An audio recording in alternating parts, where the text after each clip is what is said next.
the telephone, the housing, the hook switch, the dialer, and the handset. All of it connected by one wire. And all of it connected to the telephone network by another wire.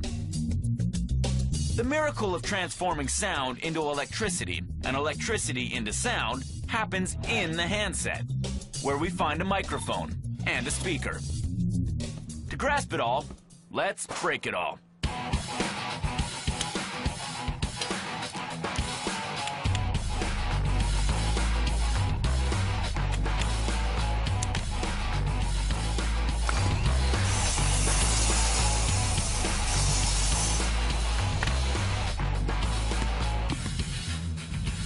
The microphone is what transforms voice into electricity. It's got a thin metallic surface, the diaphragm. Beside the diaphragm is the electret, a piece of plastic with a very special property. It's polarized. The electret is connected to an electronic circuit by a thin copper wire that's continually fed by an electric current. When we speak, our voice causes air molecules to vibrate. These sound waves reach the diaphragm.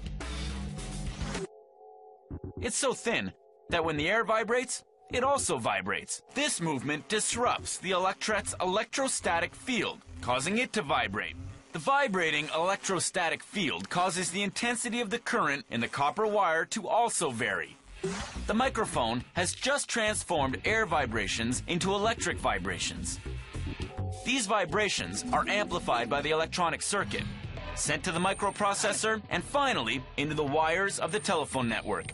The telephone has to be able to change electricity back into sound waves so we can hear it. That's where the speaker comes in.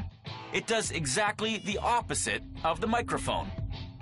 It has three components: a diaphragm, a coil made up of a long copper wire wrapped around itself and attached to the diaphragm, and a magnet.